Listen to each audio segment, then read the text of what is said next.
Hey, I'm Curtis. This is Coaster Kurt's Commentary, and today we're going to go over a detailed road of how I got to 100 coaster credits this year.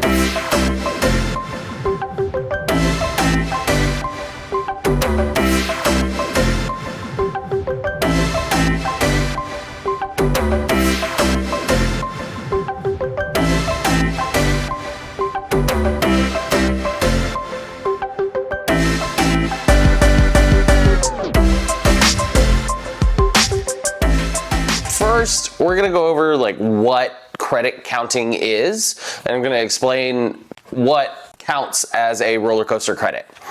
So each new roller coaster that you ride counts as 1 credit. It doesn't matter how many times you ride that roller coaster, it still only counts as 1 credit. So like Dr. Diabolical's Cliffhanger at Six Flags Fiesta, Texas, I've ridden that 25 times this year. So it still only counts as 1 credit.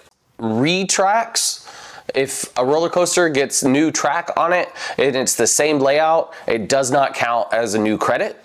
But if, let's say, RMC comes into the picture and completely changes the layout or adds a new element and turns it into a hybrid roller coaster, then that counts as a new credit. They do that a lot with old wooden roller coasters if they're extra rough or they need a refurbishment or whatever. RMC can come in, throw some iBox steel track on there. It's now not a wooden coaster, it's not quite a steel coaster, it's a hybrid coaster, so that counts as a totally new credit.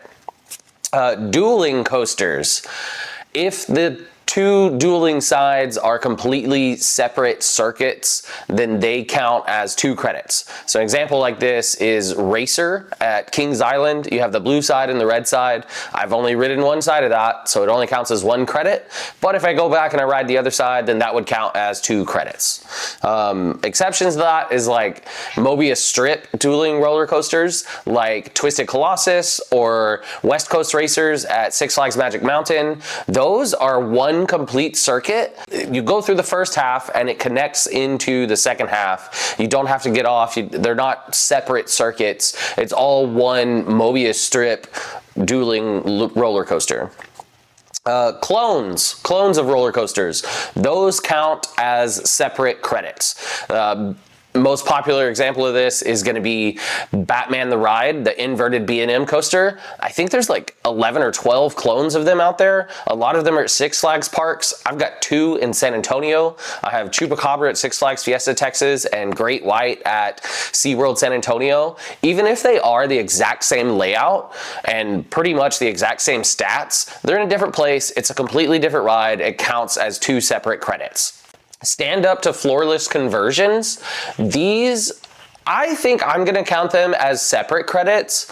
I haven't experienced this. So what happens is B&M made a bunch of floorless roller coasters, and the way you have to strap into floorless roller coasters is not very comfortable, and a lot of people complain about it. You gotta know how to ride a stand-up roller coaster. So since a lot of people complain about the stand-up and it not being very comfortable, they come in, they take those trains off, and they put on trains that are floorless, like Superman Krypton coaster. They've converted a lot of those around the country. I haven't personally experienced one. I've done a couple of stand-ups. One example of that is gonna be Vortex at Carowinds. But if they do go back and put floorless trains on there, I think I'm gonna count that as 2 separate credits. It's a completely different riding position. It's a completely different experience. I think it counts as 2 different coaster credits. Kiddie coasters. I'm going to count kiddie coasters. I know there's a few people out there that don't count them, but for the purpose of this video and for the purpose of my own personal coaster credit counting, I'm gonna count kiddie coasters. Example of this would be the Great Pumpkin Coaster at Kings Island. I rode that. It's an actual roller coaster. It goes up the lift hill, down the drop, coast through its layout, back to the station. It's a roller coaster. I'm gonna count it. Things that don't count. Pipe Scream at Cedar Point. It is a Zamperla disco. The discos are continuously powered throughout the ride experience. They get their power from the main station, they go up this hill, and then as they go back over the airtime hill, they get more power there and go back up the other side. That's how Pipe Scream works at Cedar Point. Another continuous powered thrill ride that until I did some research on it, I thought it was a coaster, is the Cars ride at Disneyland. It feels kind of like a roller coaster. It almost looks like a roller coaster, but it's really not. You're sitting in this car and the car is attached to a powered track, and you continuously get power throughout the ride course from the track. So that is not considered a roller coaster.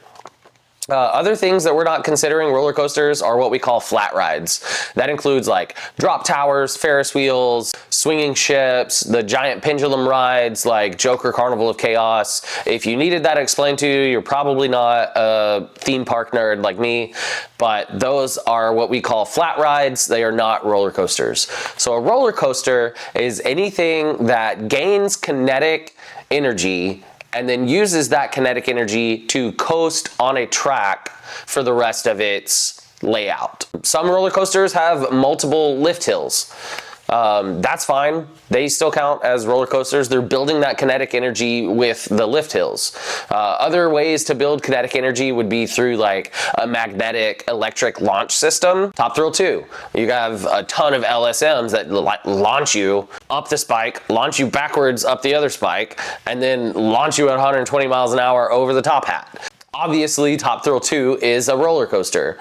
Any kind of like launch system, like a flywheel hydraulic system, boomerang, any kind of lift hill, that's how you gain like kinetic energy. And you use that kinetic energy to roll through the rest of your course. That's kind of the definition of a roller coaster and what I'm gonna be counting as credits. So if you disagree with me, great. Feel free to debate it in the comments. You're not gonna change my mind. I'm still gonna count kiddie coasters. I'm still gonna count floorless stand-up conversions. I'm still gonna count clones. I don't know exactly where I stand on relocations. Six Flags Great America just closed down. If I went to Six Flags Great America before they closed down and I rode some of those roller coasters, and then they relocate some of those roller coasters to a different park, and then you go ride it at the different park, do you count that as a new coaster credit? I don't know. Let me know. I'm not sure where I stand on it right now.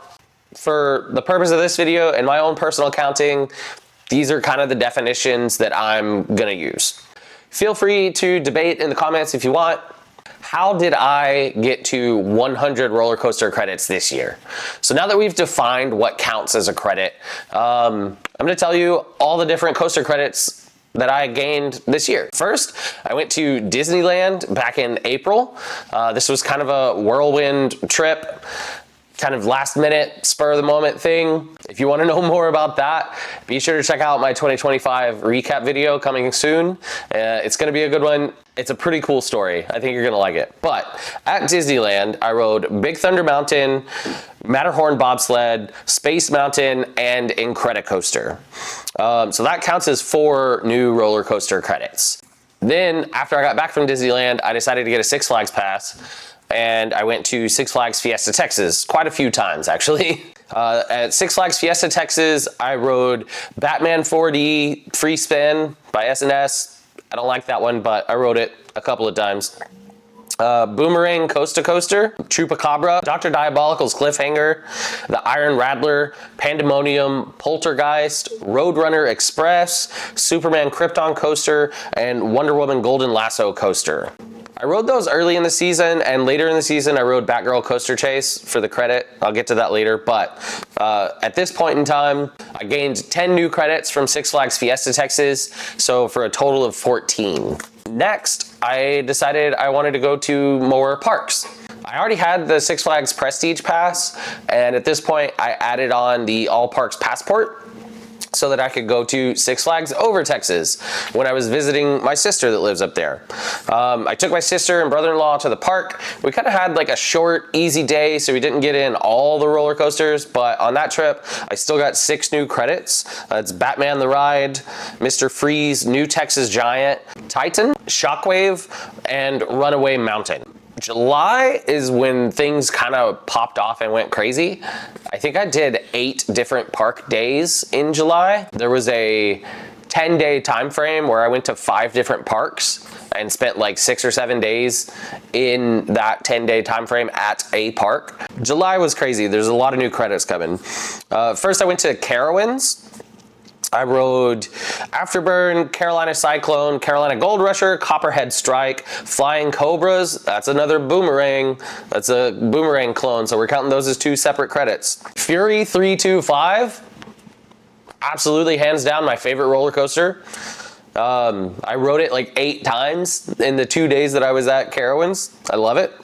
I rode Hurler, Ricochet, Snoopy's Racing Railway, Thunderstriker, Vortex, Woodstock Express. Those are all the ones I rode at Carowinds. Sadly, Kitty Hawk was closed. It's like a family Vekoma suspended roller coaster. I kind of really wanted to get on it, but it was closed both days I was there. After my Carowinds trip, I found an app called LogRide. It's really useful to like keep track of all of your different park days, what attractions you've been on, what shows you've seen. It includes like roller coasters and flat rides. It gives you a lot of information about them and it helps you keep track of it. So that's kind of how I've kept track of a lot of my coaster credits is through LogRide. Also at this point, this is when I like discovered what coaster credit counting is. So I decided to start counting from my initial Disneyland visit this year. So even though I've been to Six Flags Fiesta Texas 2 or 3 years ago and Six Flags Over Texas like 4 times as I was growing up as a teenager and stuff, and I even went to Six Flags Astroworld when it was open, I've decided not to count any of those and just start counting from this year. I may have ridden Iron Rattler and Dr. Diabolical in the past, but I'm counting those as new credits for this year just because this is the year that I discovered coaster credit counting. Once I discovered coaster credit counting and realized I had already ridden more than 30 different roller coasters in 1 year, I decided to just go hard and see how many I could get. No specific goal in mind at this point, but I'm just gonna see where this goes. So I decided to go to Cedar Point.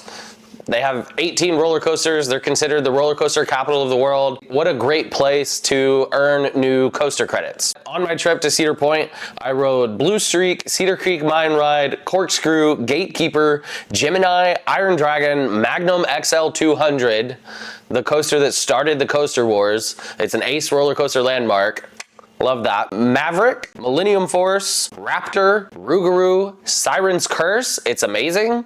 Steel Vengeance, Top Thrill 2, Valraven, Wild Mouse, and Woodstock Express. Wilderness Run does not allow adults, so I was not able to get that credit. I think the rule is if you're over 54 inches tall, you have to be accompanying a child to ride that one. While I was in Ohio, I said, you know what? Kings Island is just like a 3.5 hour drive down the road. And my rental car was a hot pink Barbie Jeep. So I was like, let's cruise most of the way across the state of Ohio in 1 day and back in a hot pink Barbie Jeep and go to Kings Island. So I did that. At Kings Island, I got 14 new credits. That's Adventure Express, Banshee, Bat, The Beast, Diamondback, Flight of Fear. Flight of Fear is a clone of Poltergeist at Six Flags Fiesta Texas, except Flight of Fear is actually indoors and has a lot better theming. Great Pumpkin Coaster, it's a kiddie coaster, I'm counting it. Mystic Timbers, Orion, Queen City Stunt Coaster, Racer, Snoopy's Soapbox Racers, Woodstock Express, and Woodstock's Air Rail. 14 new coasters to bring my total up to 63 coaster credits for the year. When I was at Kings Island, Invertigo was closed. I don't know if it's been reopened yet, but hopefully one day I get that credit. I love boomerangs, and that was the first inverted boomerang I had come across, so I was kind of excited to get that credit, but sadly it was closed the whole day that I was there. After my trip to Ohio, I came back home, and there was a little park just outside of San Antonio in Seguin, Texas called ZDT's, and they had a very unique roller coaster. This was called Switchback, and Switchback was the world's only shuttle wooden roller coaster. I really wanted to get this very unique credit, so I made a point to go. I wasn't able to make it to the park until their very last closing day. So I was at ZDT's on their closing day just to ride one roller coaster. I stayed for a few hours and did some other attractions, but I went there for Switchback. Even though I only got to experience ZDT's on one day, I could definitely see the hard work that you guys put into the park and the impact you had on your community. So thank you for all your hard work and your contributions to the roller coaster industry. RIP ZDT's. Thank you. So after Switchback, that brings me up to 64 roller coasters. So let's keep this train going. After my day at ZDT's, I decided to go to Six Flags Fiesta, Texas. Again, I've been there multiple times this year, but this is the trip that I actually picked up that last credit that I needed at Six Flags Fiesta, Texas, and rode Batgirl Coaster Chase. So that brought my total up to 65 credits for the year. I decided I was gonna go back to the LA area and go to the park with the most roller coasters in the world, Six Flags Magic Mountain. At Six Flags Magic Mountain, they had 20 roller coasters, but sadly, in 2024, Superman Escape from Krypton was officially closed. It is now standing but not operating. There's a couple of kiddie coasters at Six Flags Magic Mountain that, as an adult, you're not allowed to ride by yourself, so I didn't get those credits. But at Six Flags Magic Mountain, I was able to pick up 16 new roller coaster credits. And that is Apocalypse, Batman the Ride, It's a Clone, It Counts, I'm counting it, Full Throttle, Gold Rusher, Goliath, New Revolution, Ninja, Riddler's Revenge, Roadrunner Express, Scream. I actually like that one. Some people don't, but I do. Tatsu was my first flying roller coaster. Insane. The pretzel loop on that is, oh, it's crazy. It's awesome. I love it. Twisted Colossus, it's really good. Twisted Colossus counts as one credit. It's a dueling coaster, but it's a Mobius strip. Viper, West Coast Racers, Wonder Woman Flight of Courage, and X2. I have opinions on X2. Check some of my other videos for that. After my day at Six Flags Magic Mountain and adding those 16 credits to my total comes out to 81 credits for the year. While I was in the LA area, I decided I would also visit Knott's Berry Farm. I've heard a lot of great things about this park, and I knew if I'm gonna be in the area, I have to go and check it out. So at Knott's Berry Farm, I was able to pick up 9 new credits, and that's Coast Rider, and then Ghost Rider, Hang Time, Jaguar, Pony Express, Sierra Sidewinder, Silver Bullet, Snoopy's Tender Paw Twister Coaster, one of the longest names for a roller coaster I've seen. I'm sure there's a longer one out there, but also Accelerator. I loved Accelerator. It's got some of the fastest acceleration. It still uses that flywheel system to launch. It's great. I love it. Sadly, while I was there, Montezuma was actually closed for renovations. I wasn't able to pick that one up, but still had a great time. Also, while I was in LA, I decided to go out to the Santa Monica Pier because they have Pacific Park, who also has a little thing called the Route 66 West Coaster. This is a pretty unique roller coaster as it's on the pier, and some of the roller coaster layout is actually over the Pacific Ocean. And I knew I wanted to get that credit. It's just a cool one to have, so I got it. So after Knott's Berry Farm and after going to Pacific Park to ride West Coaster, my new credit total is up to 91 credits. My LA trip was full of other adventures and surprises, so be sure to go check out my 2025 recap video to hear all about that one. If you want to know what Jimmy Kimmel said to me, it's a good one. You should watch it. If you're enjoying this content so far, please hit that like button. It really helps out my channel and I greatly appreciate it. After my trip to LA, I'm starting to realize, wait a minute, I could totally reach 100 coaster credits this year because I'm already at 91. After I got home, I started looking around a little bit more at like what other roller coasters are there in Texas that I haven't ridden yet. Codaland wasn't really quite open yet, so I really didn't look at that as an option, but SeaWorld San Antonio has 6 roller coasters at it. So I went to SeaWorld San Antonio and they have 6 roller coasters there, so I got 6 new credits. That's Beach Rescue Racer, Great White, Journey to Atlantis, Look, it barely counts, but it counts, okay? It's a roller coaster. Steel Eel, Texas Stingray. I think Texas Stingray might be my favorite wooden roller coaster. And then Wave Breaker, the rescue coaster. So after adding those 6, my new total is 97 credits. Okay, now I'm kind of sort of starting to run out of options around the Austin area, and I don't want my 98, 99, and 100th roller coasters to be like kind of lame coasters. Like, sorry, tomfooleries, but your hamster wheel roller coaster is kind of lame, but you know, it still counts. I started to realize, wait a minute. You remember that day at Six Flags Over Texas when I was with my sister and brother-in-law? We didn't really ride a whole bunch that day. It was kind of a shorter day. So I decided to go back there for Thanksgiving.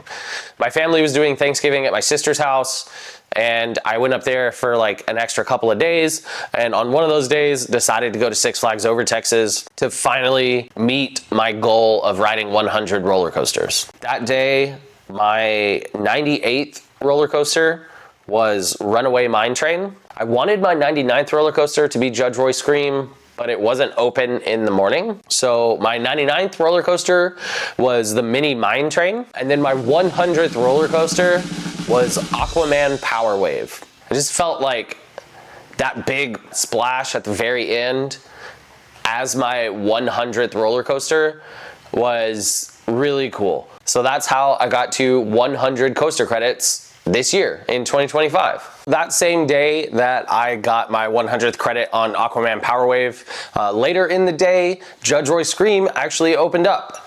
And that was the first time that I had seen that ride open in multiple visits to Six Flags Over Texas. So I got that credit while I had the chance. So that one credit brought my total up to 101 coaster credits for the year. Later on, in the beginning of December, I had an opportunity to go to Las Vegas. If you want to know more about that, that was a crazy trip. Be sure to check out my 2025 recap video. While I was in Vegas, I went to New York, and rode the Big Apple coaster. Since I was already in Vegas, I decided, hey, while we're here, let's get this unique credit. So that brought my total up to 102 coaster credits for the year. Around the Christmas time, I was visiting my sister again and went back to Six Flags Over Texas and finally decided to ride Pandemonium. So that was my final coaster credit for the year, which brought my total up to 103 roller coaster credits for 2025. Okay, that pretty much wraps up my road to 100 credits with a little extra on top. But thank you so much for watching. I really appreciate everybody that watches these videos. You help me out a lot just by watching. Be sure to hit that like button, subscribe to my channel if you want to keep up with me and all of my future adventures. I have a lot of things happening in 2026 that you definitely don't want to miss out on. I am Coaster Kurt, and thank you for watching Coaster Kurt's commentary. Enjoy the ride.